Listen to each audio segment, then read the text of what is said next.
Evening to all of you. Welcome to my YouTube channel. Today we will discuss the MCQ based on statistical mechanics. उम्मीद है आप सभी स्वस्थ और प्रसन्न होंगे। इस आशा के साथ आज हम स्टैटिस्टिकल मैकेनिक्स के अपने दूसरे वीडियो को बना रहे हैं। यह जो हमारा दूसरा वीडियो है यह अब तक के जो स्टैटिस्टिकल मैकेनिक्स के आपको एक वीडियो दिए गए हैं उसके आगे के टॉपिक्स को कवर करते हुए all over the statistical mechanics को कवर करेगा।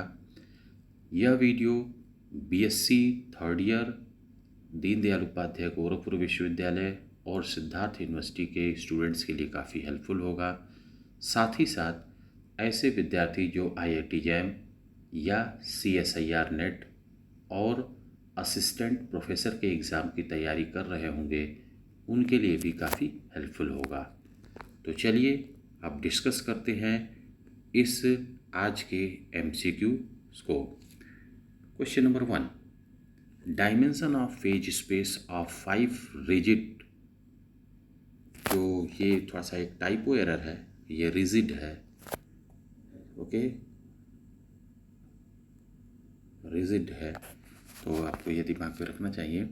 तो dimension of phase space of 5 rigid diatomic molecules is, तो डायमेंशन ऑफ फेज स्पेस आपको निकालना है। तो सबसे पहले डायमेंशन ऑफ फेज स्पेस निकालने के लिए दिए गए मॉलिक्यूल के लिए डिग्री ऑफ फ्रीडम जानना होगा। तो डायटोमिक मॉलिक्यूल का डिग्री ऑफ फ्रीडम 5 होता है। अगर आपको भूल रहा हो तो आप इसके लिए फार्मूला याद रखिए, F = 3n-1। आप डायटोमिक मॉलिक्यूल के लिए n = 2 पाएंगे, तो 3 × 2 that is 6 - 1 which is equal to 5। Okay, तो ये होगा n = 2 डायटोमिक के लिए। अब बात आती है, यहाँ से आपने डिग्री ऑफ फ्रीडम जान लिया। अब फेज स्पेस क्या होता है? तो phase space is simply the combination of position and momentum space. तो अगर डायटोमिक मॉलिक्यूल का डिग्री ऑफ फ्रीडम 5 है तो इसका ये मतलब हुआ कि डायटोमिक मॉलिक्यूल के लिए जो कोऑर्डिनेट वेरिएबल्स होंगे वो 5 होंगे पोजीशन और 5 होंगे मोमेंटम के लिए।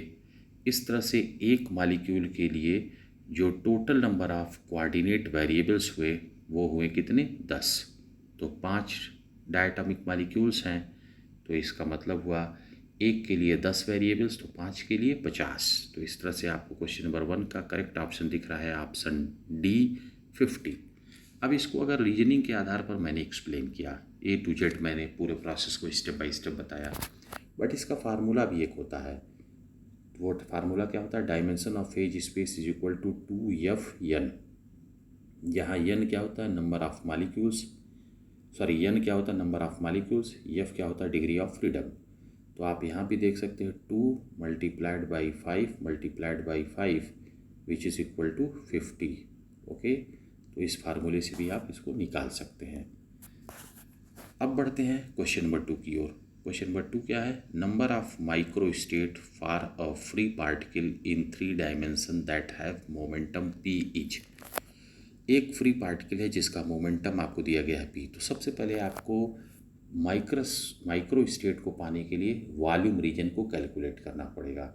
मान लीजिए कि मोमेंटम स्पेस और पोजीशन स्पेस, फेज स्पेस की बात करनी है हमको। तो मान लीजिए कि फेज स्पेस में जो फेज स्पेस का कुल वॉल्यूम क्या है, तो मान लीजिए पोजीशन स्पेस में वॉल्यूम v और मोमेंटम स्पेस में वॉल्यूम को पता करना है। तो p मोमेंटम का आप एक स्फेयर खींच दीजिए, तो आपको वॉल्यूम हो जाएगा 4/3 πp³। इस तरह से आपको दोनों वॉल्यूम को मल्टीप्लाई कर दीजिए, तो ये आपका फेज स्पेस का वॉल्यूम मिल गया। अब इस फेज स्पेस के वॉल्यूम में एक फेज सेल के वॉल्यूम से भाग दे दीजिए, और फेज सेल का वॉल्यूम होता है h³, जो कि हम लोग ऑलरेडी कैलकुलेट करते हैं अनसर्टेनिटी प्रिंसिपल से। तो h³ से जब टोटल वॉल्यूम में भाग दे दिया आपने, तो आपको मिल गया how many phase cell, that is how many micro state are possible. तो माइक्रो स्टेट की ये संख्या दे देगा। तो इस तरह से क्वेश्चन नंबर जो 2 है उसका करेक्ट ऑप्शन है ऑप्शन बी। तो option B is the correct option. Question number 3, the ensemble in which subsystem are allowed to exchange energy as well as number of particles from a reservoir is। तो आपको मालूम होना चाहिए कि आपके पास 3 ensemble होते हैं। पहला होता है माइक्रो कैनोनिकल इंसेम्बल, जिसको आप कहते हैं EVN, एनर्जी, वॉल्यूम और नंबर ऑफ पार्टिकल्स। दूसरा होता है कैनोनिकल TVN, ग्रैंड कैनोनिकल होता है TV म्यू। म्यू जो होता है वो केमिकल पोटेंशियल होता है। तो in grand canonical ensemble systems are exchange energy as well as particles. तो इस तरह से क्वेश्चन नंबर 3 का करेक्ट ऑप्शन है option D, grand canonical ensemble. Next question number 4, if Z1, Z2 and Z3 are independent partition function of a system, partition function of combined system will be.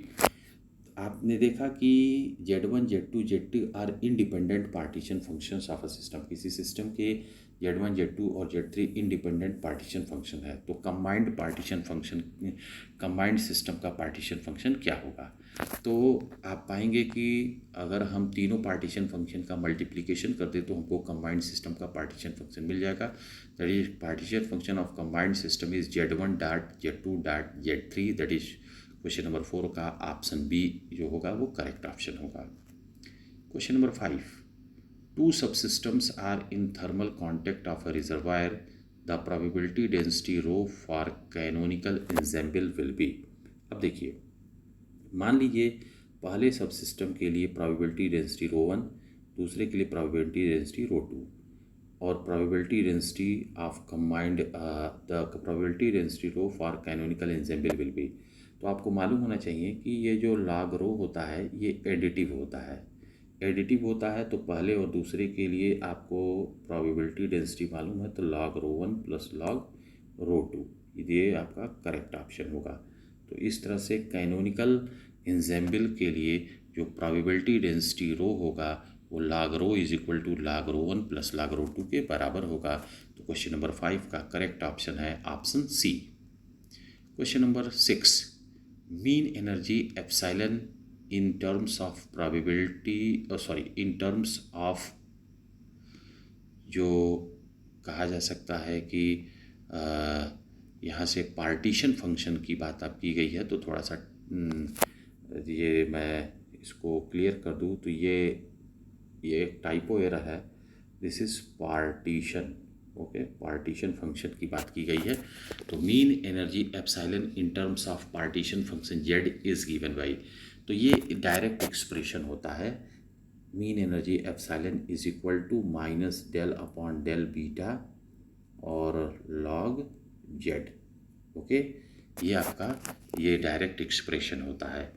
तो ये आपको याद रखना होगा। इस तरह से क्वेश्चन नंबर 6 का जो करेक्ट ऑप्शन है ऑप्शन ए होगा, जहाँ बीटा जो है ये अनडिटरमाइंड मल्टीप्लायर्स होता है और साथ ही साथ जो जेड है वो, जैसा मैंने आपको बताया, पार्टीशन फंक्शन है। ओके, तो मैं फिर एक बार रिपीट कर दूँ, ये क्वेश्चन नंबर 6 में एक आपका टाइपिंग एरर है, पार्टीशन फंक्शन होगा, मैंने काट के लिखा भी है। तो क्वेश्चन नंबर 6 का करेक्ट ऑप्शन है option A. Question number 7, validity of postulate equal a priori probability is supported by constancy of volume element in phase space, accumulation of phase point in phase space, indefinite size of cell in phase space, all of these। तो आपको जो equal ए Prairie probability है वो किसकी validity की बात करती है ये मालूम होना चाहिए। Constituency of volume element in phase space, कहा जाता है कि निश्चित संख्या के फेज सेल के लिए जो वॉल्यूम होगा वह निश्चित होगा पूरे फेज स्पेस में। इस बात को इक्वल ए प्रियरी प्रोबेबिलिटी कहती है। अगर हम definite number of phase cell को कहीं भी पूरे फेज स्पेस में कंसीडर करें तो हम पाएंगे कि जो घेरा गया वॉल्यूम होगा वह क्या होगा, एक समान होगा, चाहे फेज स्पेस में कहीं भी हम देखें। तो क्वेश्चन नंबर 7 का करेक्ट ऑप्शन है ऑप्शन ए। क्वेश्चन नंबर जो आपका है 8, क्वेश्चन नंबर 8 की बात करते हैं। Volume element in phase space is given by डीटा is equal to dx dy dz dpx dpy dpz। It's minimum value is. तो ये एग्जैक्टली मैंने अभी अभी ऊपर के सवाल में डिस्कस किया है कि फेज सेल की जो मिनिमम वॉल्यूम होती है वो h³ के बराबर होती है। ये देखते ही आपके दिमाग में होना चाहिए। वैसे इसको कहाँ से पाते हैं, तो इसको अनसर्टेनिटी प्रिंसिपल से पाते हैं, और अनसर्टेनिटी प्रिंसिपल कहता है कि dx into D P X is greater equal h। इसी तरह से dy D P Y is greater equal h। इसी तरह से dz D P Z is greater equal h। Okay, ये चीज़ हुआ। अब आप अगर इन सबको मल्टीप्लाई कर दीजिए तो आप इस तरह से पाएंगे theta is equal to h³। Okay, तो theta is equal to h³। तो क्वेश्चन नंबर 8 का करेक्ट ऑप्शन है option C, h³ is the minimum value of the volume element डीटा। ओके, तो क्वेश्चन नंबर 8 का करेक्ट ऑप्शन है option C. Question number 9, unit of phase space volume in. तो ऊपर हमने देखा है फेज स्पेस में जो फेज सेल है उसका वॉल्यूम h³ आया, और h जो प्लांक कांस्टेंट है, h के लिए जो यूनिट होती है वो जूल सेकंड होती है। और h³ की जब बात करेंगे तो आप पाएंगे कि h³ की यूनिट हो जाएगी जूल सेकंड का होल क्यूब। इस तरह से क्वेश्चन नंबर 9 का करेक्ट ऑप्शन है ऑप्शन बी। चलिए question number 10, collection of essentially independent systems having same E, same V and same N is called। तो अब ये भी मैंने ऊपर डिस्कस किया है कि in micro canonical ensemble all the systems have same energy, same volume and same number of particles. तो ये आपको स्टेटमेंट ही याद होना चाहिए। तो क्वेश्चन नंबर 10 का करेक्ट ऑप्शन है option A, micro canonical ensemble. Question number 11, Maxwell Boltzmann statistics. MB जब भी कहीं लिखा दिखे तो Maxwell Boltzmann. Maxwell Boltzmann statistics is applicable to the system of particles for which degeneracy parameter e to the power alpha is. तो e to the power alpha is greater equal 1। तो question number 11 का correct option है option option C. तो question number 11 का correct option है option C, greater equal 1। e to the power alpha is greater equal 1। Question number 12, thermal de Broglie wavelength associated with a particle is given by. अब देखिए, thermal de Broglie wavelength associated with a particle is given by. आपको मालूम होना चाहिए कि de Broglie जो wavelength होता है वो कितने के बराबर होता है। तो डी ब्रॉगली वेवलेंथ जो होता है वो आपको याद होना चाहिए, लेमडा इज इक्वल टू आप पाएंगे h/p, दैट इज h/p। अब p की वैल्यू को आपको कैलकुलेट यहाँ से करना होगा। तो p की वैल्यू को अगर कैलकुलेट आप कर देंगे तो आपको यहाँ से वैल्यू मिल जाएगी। तो यहाँ जो करेक्ट ऑप्शन है वो है b, h²/2πm/kT to the power 1/2। जब 1/2 को सॉल्व करेंगे तो इसको लिख सकते हैं आप h/√2πm/kT। ओके, 2πm/kT ये आप यहाँ पा सकते हैं। लेकिन यहाँ ध्यान रखिएगा एक चीज़ कि कभी भी हम कोई भी चीज़ जब पढ़ते हैं तो उसके पहले की थियरी पर ज़रूर हमारा फोकस होना चाहिए। मैं बार बार इस बात को अपने MCQ में कहता हूँ कि थियरी आपके पास जब रहेगी तभी आप MCQ में कंफर्टेबल फील करेंगे। ये जो T है वो टेम्परेचर है, जिसको आप नॉर्मली कैपिटल T से लिखते हैं, ठीक है ना। तो क्वेश्चन नंबर 12 का करेक्ट ऑप्शन है option B. Question number 13, according to Boltzmann canonical distribution law. क्या है भाई? कैनोनिकल डिस्ट्रीब्यूशन लॉ है। ध्यान रखने की बात है, थोड़ी बहुत टाइपो एरर रह गई है, और ऐसा जानते ही हैं कि थोड़ा बहुत एक आदमी जब भी पढ़ता है तो अपनी गलतियों को पकड़ने में थोड़ा समय लगता है। और चूँकि आपके एग्ज़ाम नज़दीक हैं और लगातार वीडियो बनाने हैं तो थोड़ी बहुत चीज़ें रह जाती हैं। तो according to Boltzmann canonical distribution law, अब स्टेटमेंट क्या है? A, high energy cell contain more particle, low energy cell contain less particle, low energy cell contains more particles, large number of molecules have zero energy. तो Maxwell Boltzmann canonical distribution law जो था, इसने बताया कि हम जितनी ही lower energy level में होंगे, मालिक्यूल की संख्या उतनी ही अधिक होगी। तो low energy cell contain more particles, that is option C is the correct option. Question number 14, according to statistical interpretation of second law of thermodynamics, second law of thermodynamics का statistical interpretation क्या है? A, heat can be transferred from a cold body to a hot body without any external aid. तो देखिए, heat can B, अब यहाँ से आप देखेंगे तो पहला स्टेटमेंट जो है ये सेकेंड लॉ से मिलता जुलता है, ये बात दिख रही है। लेकिन ध्यान रखिएगा, स्टेटमेंट की भाषा जरा देखिए, हीट कैन बी ट्रांसफर्ड, देख रहे हैं ना, heat can be transferred from a cold body to a hot body without external aid, ये कहा गया है। दूसरा है all natural process proceed from less ordered state to more ordered state.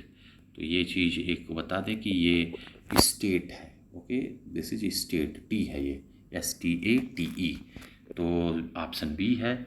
तो चूंकि आपको मालूम है कि ऑप्शन ए तो सीधे सीधे सेकेंड लॉ ऑफ थर्मोडाइनमिक्स की भाषा है और हमको स्टैटिस्टिकल इंटरप्रिटेशन करना है, ये ध्यान रहे, तो ऑप्शन ए तो सही नहीं है। ऑप्शन बी जो है वो ऑर्डर्ड स्टेट की बात आ रही है, इसका मतलब वहाँ मैकेनिक्स की बात की जा रही है। ऑप्शन सी पढ़ लेते हैं, entropy does not change in any natural process, तो this is the property of entropy, not the statement of second law of thermodynamics. D है ऑल ऑफ दीज, तो डी है नहीं, सी है नहीं, ए है नहीं, तो बचा सिर्फ बी। इसका मतलब है क्वेश्चन नंबर 14 का करेक्ट ऑप्शन है option B.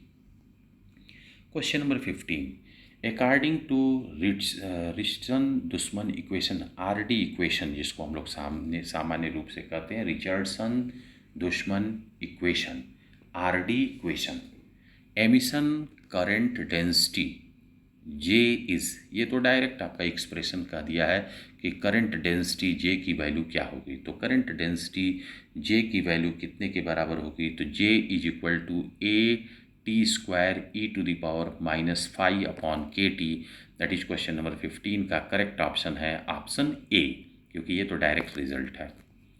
Question number 16, statistics which can be applied to derive RD equation is Richardson Dushman equation is. तो आपको मालूम होना चाहिए कि RD इक्वेशन में आप इलेक्ट्रॉन के एमिशन की बात करते हैं, और इलेक्ट्रॉन क्या होता है? फर्मियांस होता है, और फर्मियांस को जानने के लिए फर्मी डिराक स्टैटिस्टिक्स की आवश्यकता होती है। तो क्वेश्चन नंबर 16 में RD इक्वेशन को पढ़ने के लिए हमें कौन सी स्टैटिस्टिक्स या कौन सी इक्वेशन का इस्तेमाल करना होता है? फर्मी डिराक का इस्तेमाल करना होता है। तो क्वेश्चन नंबर 16 का करेक्ट ऑप्शन है option C, Fermi Dirac. Question number 17, most probable distribution of particles in various energy levels for an ensemble of fermions is. मतलब देखिए, भाषा केवल घुमाई गई है, सीधे सीधे आपको फर्मी डिराक स्टैटिस्टिक्स की बात की गई है। नीचे वाला वर्ड बहुत इंपॉर्टेंट है, फर्मियांस इज। तो फर्मियांस के लिए फर्मी डिराक स्टैटिस्टिक्स लागू होगी, तो आपको फर्मी डिराक स्टैटिस्टिक्स के लिए मोस्ट प्रोबेबल डिस्ट्रीब्यूशन का आपको रिजल्ट याद होना चाहिए। ये भी डायरेक्ट रिजल्ट है, डिराइव करके यही हम लोग पाते हैं। और ये रिजल्ट क्या होता है? तो क्वेश्चन नंबर 17 का करेक्ट ऑप्शन है option D, Ni is equal to GI/e⁴ plus beta EI+1, जहाँ आपको मालूम होना चाहिए GI जो होता है वह इक्वल ए प्रियरी प्रोबेबिलिटी होता है, अल्फ़ा और बीटा जो है यह अनडिटरमाइंड मल्टीप्लायर्स हैं, एप्सिलॉन आई या EI जो होता है ये एनर्जी ऑफ द स्टेट होती है, और NI उस स्टेट में ith स्टेट में पाए जाने वाले पार्टिकल्स की संख्या होती है। Question number 18, planks law can be deduced by using. अब प्लैंक्स रेडिएशन लॉ में आप क्या कहते हैं? फोटान की बात करते हैं। तो फोटान कौन सा पार्टिकल होता है, अब आपको मालूम होना चाहिए। तो आप कहते हैं फोटान्स क्या होता है? बोसान होता है। और बोसान को पढ़ने के लिए किस स्टैटिस्टिक्स की ज़रूरत होती है? बोस आइंस्टीन की ज़रूरत होती है। इस तरह से आपको ये तुरंत मालूम चल जाएगा, अगर ऐसे आप एनालिसिस करेंगे जीरो लेवल से, तो आपका कॉन्सेप्ट एकदम क्लियर रहेगा और आपको ये मालूम चल जाएगा कि प्लैंक्स लॉ को डिड्यूस करने के लिए किस स्टैटिस्टिक्स की ज़रूरत पड़ी, बोस आइंस्टीन स्टैटिस्टिक्स की ज़रूरत पड़ी। तो क्वेश्चन नंबर 18 का करेक्ट ऑप्शन है option C. Question number 19, number of way in which 3 bosons particles can be distributed in 4 energy levels is. तो अब यहाँ देखिए कितने तरीके से 3 बोसान को 4 एनर्जी लेवल्स में डिस्ट्रीब्यूट किया जा सकता है, ये आपको बताना है। तो अब आपको थोड़ा सा याद रखना पड़ेगा फार्मूले वगैरह। तो अब आपको फार्मूला याद होना चाहिए, देखिए, जिसमें आपको मालूम होना चाहिए कि number of way is equal to कितने के बराबर होगा, तो factorial NI plus GI minus 1 upon factorial NI into factorial GI minus 1। अब यहाँ वैल्यू देख लीजिए, NI पार्टिकल की संख्या 3 है, NI इज इक्वल टू 3।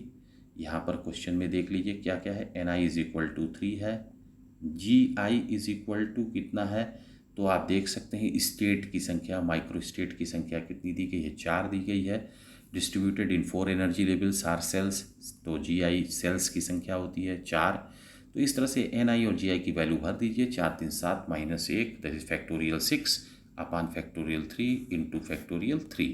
तो इस तरह से आप पा जाएंगे क्वेश्चन नंबर 19 का करेक्ट ऑप्शन जो है ऑप्शन A 20। फार्मूला मैंने आपको बता दिया, वैल्यू सारी बता दी, केवल रख करके आपको कैलकुलेट कर लेना है। तो after the calculation we can found the value of number of way is 20। Question number 19 का करेक्ट ऑप्शन है option A। Question number 20, the statement boson particles obey Pauli's exclusion principle is true, false, sometime true and sometime false, can not से।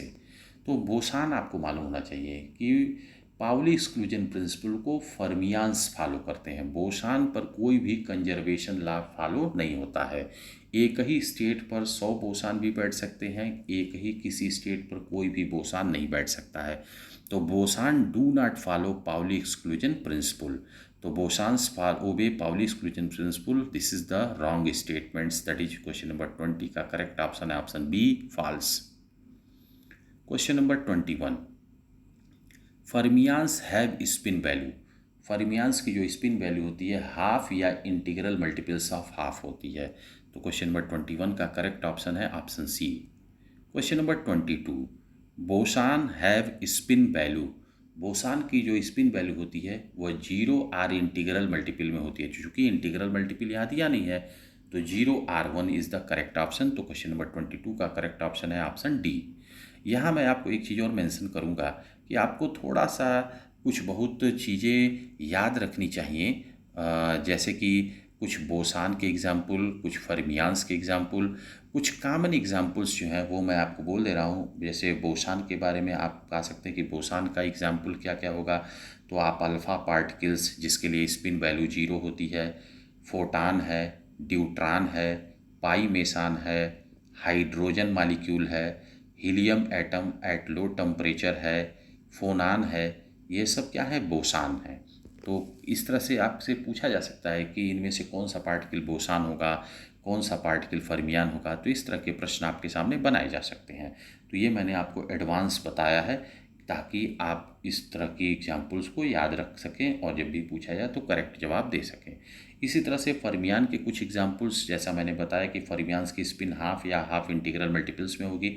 इसके example क्या हैं, electron है, proton है, positron है, neutron है, म्यू मेसान है और भी बहुत सारे हैं।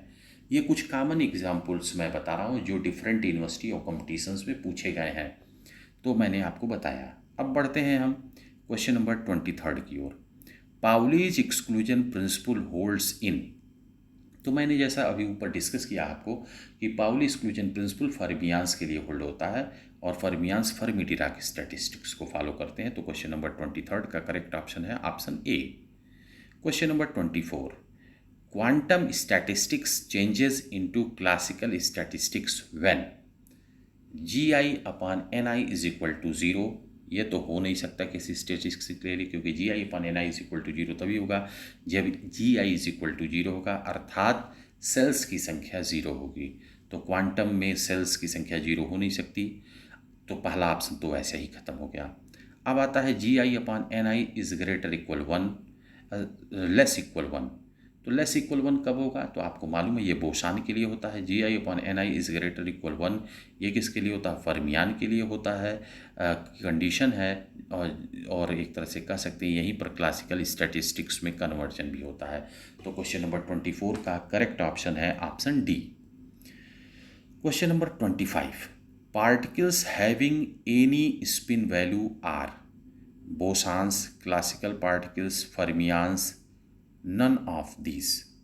तो classical particles having any spin value are. ध्यान से रखिएगा, चूंकि क्लासिकल पार्टिकल्स में स्पिन का कॉन्सेप्ट नहीं होता है, ऐसा हम पढ़ते हैं। हम कहते हैं स्पिन का कॉन्सेप्ट नहीं होता, वही क्लासिकल पार्टिकल में जैसे ही स्पिन का कॉन्सेप्ट आ जाता है तो वह क्वांटम पार्टिकल में कन्वर्ट हो जाता है, और क्वांटम पार्टिकल में कन्वर्ट होते ही या तो वह बोसान हो जाएगा या तो वह फर्मियान्स हो जाएगा। इसलिए किसी भी तरह की स्पिन अगर पॉसिबल हो सकती है तो वह किसी क्लासिकल पार्टिकल में होगी। लेकिन मैं फिर मेंशन करूं, जैसे ही क्लासिकल पार्टिकल में स्पिन का कॉन्सेप्ट आप लेंगे, तुरंत वह क्लासिकल पार्टिकल क्वांटम की तरह बिहेव करने लगता है। क्यों नहीं स्पिन की बात की जाती है क्लासिकल पार्टिकल में? उसके पीछे बहुत बड़ा कारण उसकी साइज भी होती है। Okay, question number 26, Bose Einstein distribution law is. ये ध्यान रखिएगा, ये लॉ है, ये आई थिंक मुझे लगता है कि ये मेरे लैपटॉप की वजह से भी थोड़ी सी एरर दिख रही है, वो ऑटोमेटिक ले लिया है हर जगह पर, जहाँ भी दो जगहों पर ये ए को ओ ले लिया है। तो Bose Einstein distribution law is क्या होगा? तो बोस आइंस्टीन डिस्ट्रीब्यूशन लॉ आपको याद होना चाहिए। क्या होता है? NI is equal to GI/E⁴ plus beta epsilon I minus 1। तो बोस आइंस्टीन के लिए करेक्ट ऑप्शन है ऑप्शन सी। यहीं जहां ऑप्शन सी में -1 है वहां +1 हो जाएगा, तो ये हो जाएगा फर्मी डिराक। ओके, चलिए क्वेश्चन नंबर 27 की ओर पढ़ते हैं। The statistics which says that the energy at absolute zero can not be zero is Fermi Dirac. Question number 27 का करेक्ट ऑप्शन है option B. Question number 28, the gas which possesses energy and exert pressure is photon gas, electron gas, oxygen gas, none of these. Electron gas is the correct option. तो question number 28 का correct option है option B.